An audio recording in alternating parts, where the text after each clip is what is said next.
5.4, sum and difference identities for side and tangent. So, sum and difference identities of side. If we're adding our sides, we do sine A cosine B plus cosine A sine B. And if we subtract to get to our side, we use sine A cosine B minus cosine A sine B. So it's like basically it's the same thing as 5.3, except now we're using side identities. And then we have our tangent identities. So if we have to add to get to our tangent, we have our identity to the right. And if we have to subtract to our tangent, we have our identity to the right. Now, luckily, you guys don't have to remember these. But you should, however, no matter what, still remember them. So if we're adding tangent, you see how it's add on top minus on bottom. If we're subtracting, it's subtract on top plus on bottom. So it's same on top, opposite on bottom. And for sine, luckily it's the same. So if you're adding your sides, it's still adding. And if you're subtracting your sides, you're still subtracting. So let's find the exact value of tangent 7 pi over 12. We're just starting right away with radian mode. So we know that 7 pi over 12 is not on the unit circle. It's not. So we have to figure out what on the unit circle gives us 7 pi over 12. So give you a second, bust out your unit circle. So you probably looked at your unit circle. I'm hoping you're not just waiting for me to give you the answer. So we have tangent pi over 3 plus pi over 4. And I'll break that down real quick up here for you. So pi over 3 plus pi over 4. If we combine or get the LCD, we have 4 pi over 12 plus 3 pi over 12. And that's how we get the 7 pi over 12. So if it's a denominator of 12, you want to look for 3 and 4 at your bottoms using the unit circle. So look for those denominators in your unit circle, and you'll be able to find them. All right, so we have our A and we have our B. Our A is pi over 3. Our B is pi over 4. Since we have to add them, we're going to be using the sum identity for tangent. So we have our sum identity of tangent. We have tangent A plus B equals tangent A, which is pi over 3, plus tangent B, which is pi over 4.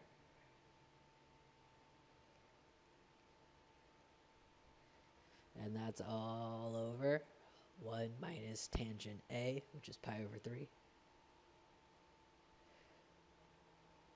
And then we have tangent B, which is pi over 4. So where do we get pi over 3, tangent pi over 3, tangent pi over 4, tangent pi over 3, tangent pi over 4, all those? We get them from the unit circle. So remember that tangent is sine over cosine. So what you're going to have to do to get those values is go to pi over 3 and put sine over cosine. So tangent pi over 3, that equals square root of 3. Plus tangent pi over 4. So tangent pi over 4 is positive 1. So now that we have those values, we can go ahead and put them on the bottom. So we have 1 minus tangent pi over 3, which is square root of 3.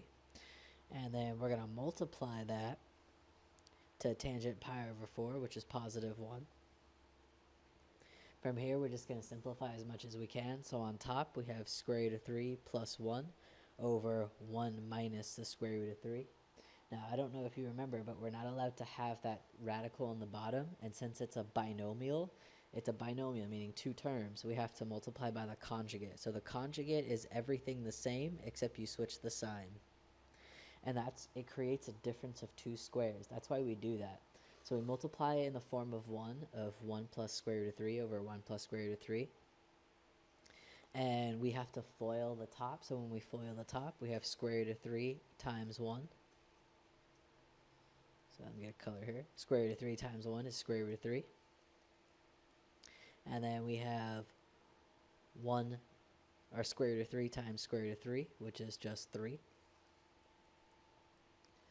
Then we go to our bottom. We have 1 times 1, which is 1. And then we have 1 times square root of 3, which is square root of 3. And on the bottom, there's actually a trick. Um, so the trick when you're multiplying by the conjugate is you always slap a minus in between, and then you square both. So what is 1 squared? It's 1. What is square root of 3 squared? It's 3. We're going to combine like terms on top. So we have 4 plus 2 square root of 3, because we have 2 square roots of 3, and 3 plus 1 is 4, over negative 2. And on top, let's see if they have anything in common. They do. We could take a 2 out. So we take a 2 out of the top, and we're left with 2 plus square root of 3 over negative 2. And we do that because you see how those 2's cancel out. So our final answer is negative 2 minus the square root of 3. What I did is I applied that negative to both of those signs. And that is the value, the exact value of tangent 7 pi over 12. Alright, we're going to do the same thing now, but with sine 75. Alright, please excuse me if I'm pausing and stuff like that. I am sick, so I have to cough and stuff like that.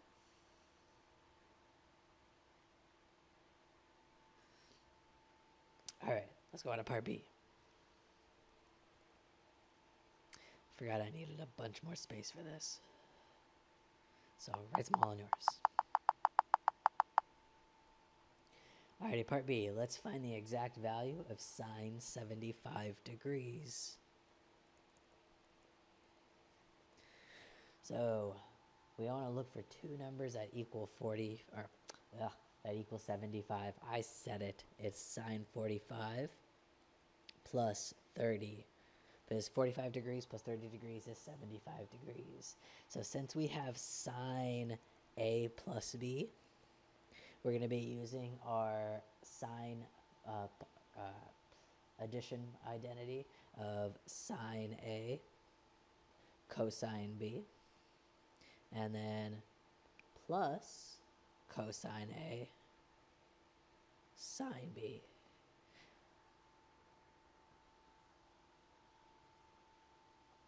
Alright, so we have our A and we have our B. Our A is 45. Our B is 30, so let's plug it in. We have sine A, which is 45 degrees. Cosine B, which is 30 degrees. And that's plus cosine A, which is 45 degrees. And then sine B, which is 30 degrees.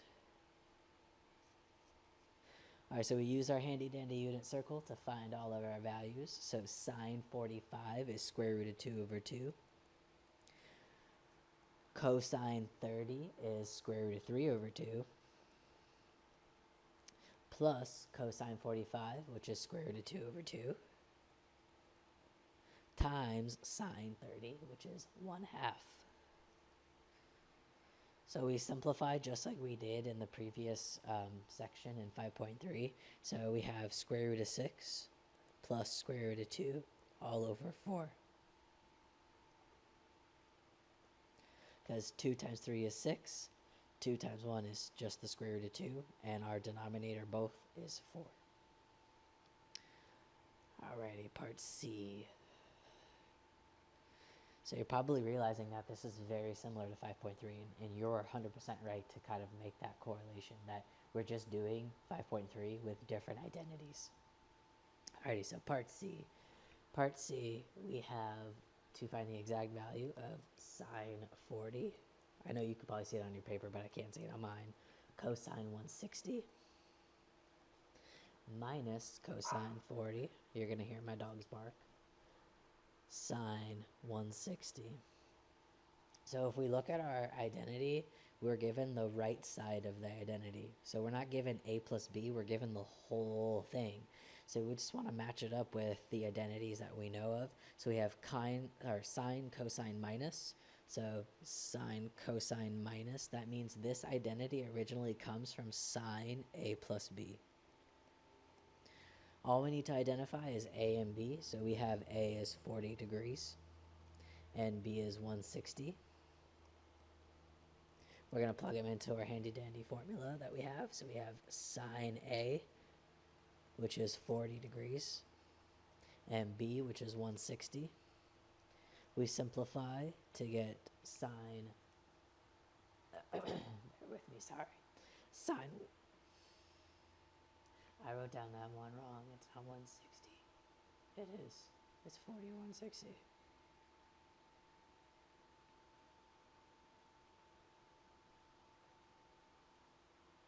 Oh, because we're minusing. Bear with me. I'm sick. It's supposed to be minus, minus. There we go. Because of the minus. My bad. Alright, so we get sine negative 120. And all that just means is we go to 120, and it's just going to be a negative value. So we go to 120, it equals square root of 3 over 2. But since we have that minus right there, we put a minus in front. It just wants the negative value of sine 120.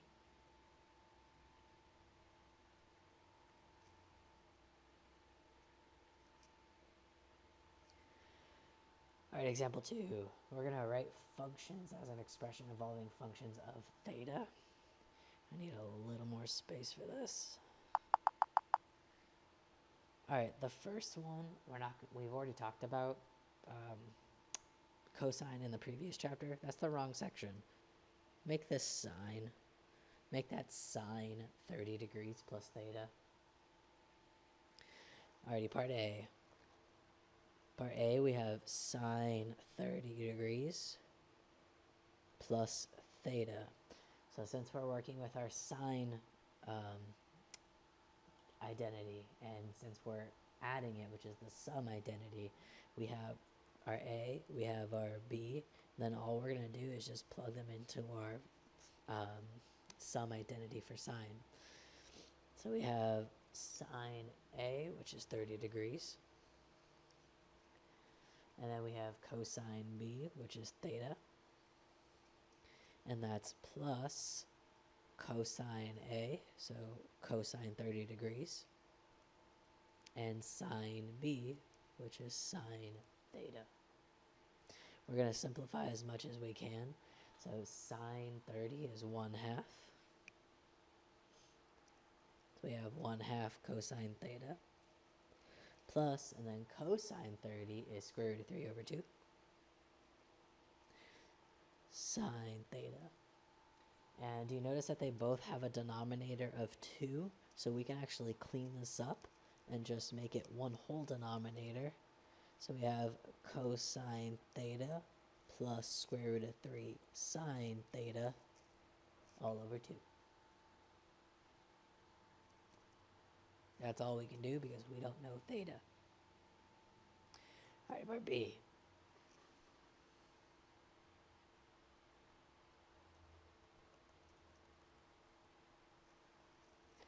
So part B, we have tangent 45 minus theta. Alright, we're working with our tangent, our difference tangent identity. So remember that the top is going to be minus and the bottom is going to be plus. So let's simplify it. We have our A, we have our B. So we have tangent A, which is 45 degrees, minus tangent B, which is theta. And that's all over 1 minus tangent A, which is 45 degrees, times tangent B, which is theta. So that's supposed to be a plus. There we go. Alright, let's go ahead and find the values of what we know of. So we know tangent 45. Remember, tangent is sine over cosine. So go to 45 degrees and do sine over cosine, and you realize that you get positive 1.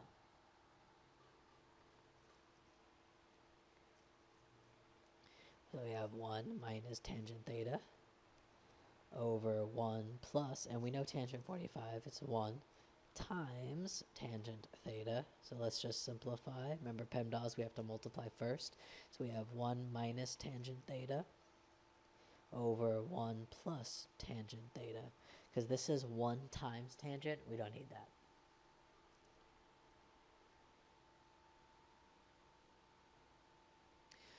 Alrighty, our last one, part C. We have sine 180 minus theta. So you can probably already imagine something's going to happen because we have sine 180, and you know that's a quadrantal angle, so it's like a perfect number.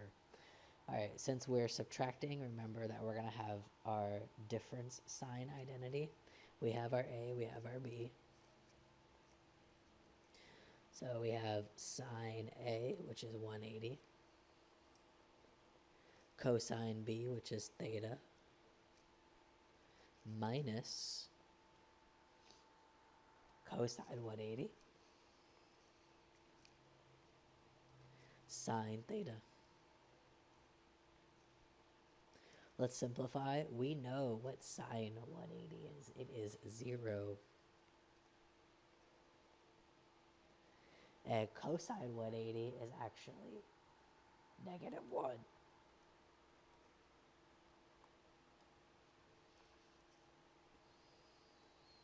And that's times sine theta.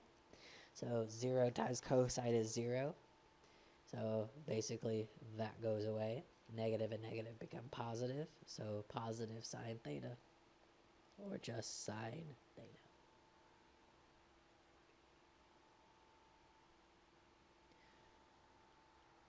Alright, example 3, last example.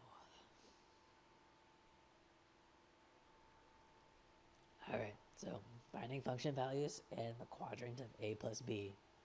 So suppose that a and b are angles in standard position with sine a equals 4 over 5. Pi over 2 is less than an a, let a is less than pi. And cosine b is -5 over 3, and that's pi is less than b, and b is less than 3 pi over 2.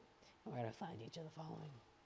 Okay, first things first, let's go ahead and identify these quadrants. Pi over 2 to pi, so that means A must be in quadrant 2. So anything with an A, we have to follow quadrant 2 rules.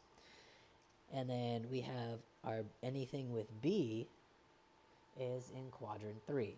So if we're touching anything that has a B for a variable, we're working in quadrant 3. So let's find sine A plus B. So since it's asking us to find sine A plus B, let's go ahead and write down that identity. So sine A plus B is sine A cosine B plus cosine A sine B. So we need a few things here. We need sine A, which we're actually given. We need cosine B, which we're actually given. But we're not given anything else. So we need to find what cosine A is, and we need to find what sine A is. So let's first define what cosine A is, because I don't know, that's the first one. So we're given, we want to look at A. Since we're talking about cosine A, we want to look at anything that we're given that has A. So we have sine A here. That means sine A is going to be used to find cosine A. And we know that identity to find pretty much a sine or a cosine, you always use the Pythagorean identity, which is actually the Pythagorean theorem. It's just in forms of sine and cosine. So to find our cosine, we're going to use sine squared A plus cosine squared B, cosine squared A, and that equals 1. So we're going to use that to go ahead and find our values. Let's substitute what we know back in. So we know what sine A is. It's 4/5, so we have 4/5 squared. This is what we're trying to find, cosine. So cosine squared A, and that equals 1. So we square it. We have 16 over 25 plus cosine squared A equals 1. We're going to subtract 16 over 25 to 1. So we have cosine squared A equals 25 over 25 minus 16 over 25. So cosine squared A equals 9 over 25. We take the square root.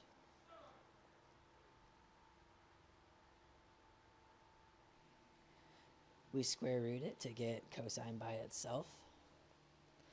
So we get cosine A equals 3 over 5, but is it positive? Is it negative? Well, it's negative, It's negative. Why? Because quadrant 2. Quadrant 2, cosine A is negative. So we stick it with negative because it's quadrant 2. All right, awesome. We have cosine A now. Now we just need to find sine B. Do you think we're going to do it the same exact way? You are absolutely 100% right. Instead of using A, though, we're going to use values of B. But we use the same exact identity. So to find our sine B, we're going to use sine squared B plus, and then we're actually given cosine B, so let's use that. So cosine squared B, and that equals 1. So let's plug in the values that we do know. We don't know sine B, that's our goal. And then cosine squared B, that's actually negative 5 over 13. And that equals 1. So we're just going to keep simplifying as much as we can. We can square 5 over 13. So we have sine squared B plus 25 over 169 equals 1. We subtract it over. So we have sine squared B equals 169 over 169 minus 25 over 169. We simplify that right side. So 169 minus 25, we get 144 over 169. We take the square root.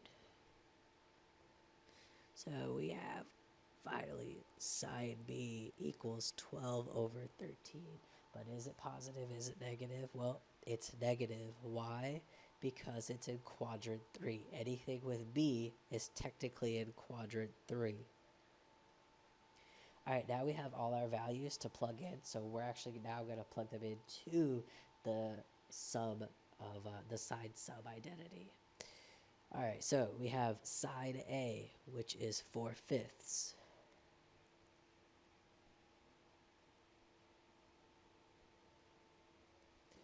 Then we have cosine B. Cosine B, we were actually given, and it's negative 5 over 13.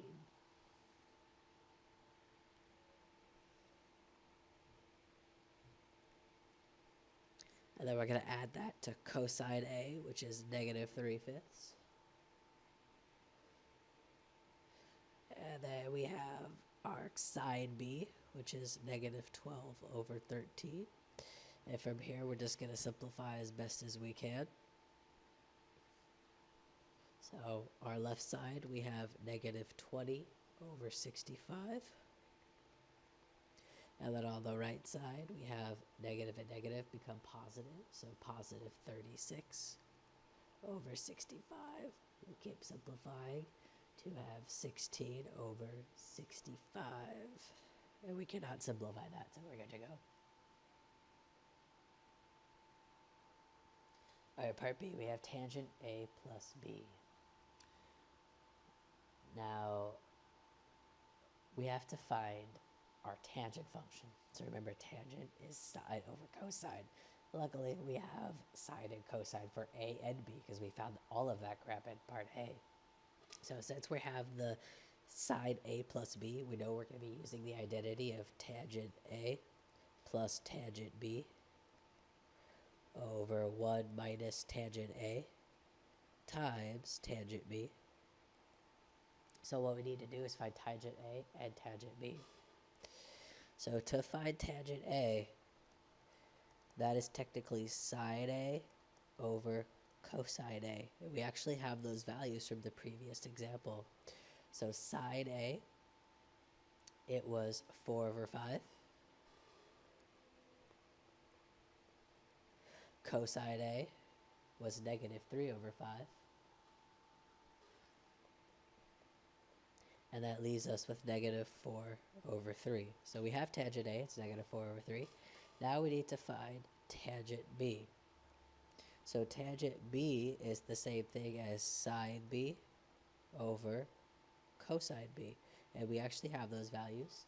Our sine B was negative 12 over 13. Our cosine b, which was given up here, is negative 5 over 13. We simplify to 12 over 5. Now that we have those values, we can go ahead and plug them into our identity. So we have tangent A, which is negative 4 over 3, plus tangent B, which is 12 over 5.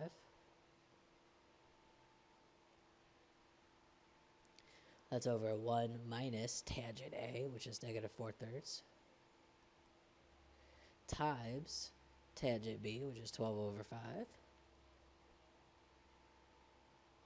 We're going to simplify as much as we can. So on the top, use your calculator. If you don't know how to add fractions, well, just use your calculator. So when we add the top, we get 16 over 15. And on the bottom, we have 1. So minus and minus, they become positive. So 4 times 12 is 48. 3 times 5 is 15. We're going to combine like terms on the bottom. So we have 16 over 15. And then we know 1, that would be 15 over 15. Plus 48 over 15. Keep simplifying. So we have 16 over 15 over 15 plus 48, which is 63 over 15. We're done simplifying. 16 over 63, because those denominators cancel.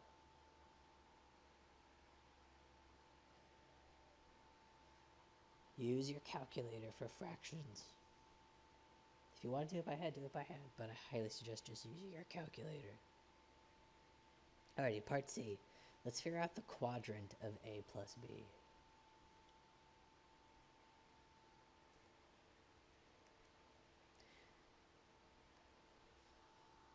So we have two answers here for A plus B.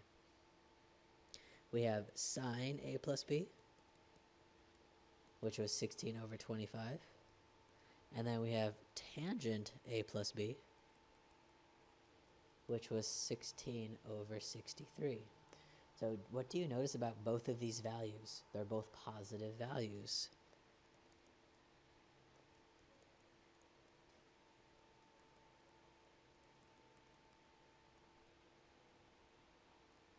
Since they are positive values, we want to look where tangent and sine are positive. Both of them are positive. So sine and tangent are only positive together in quadrant 1.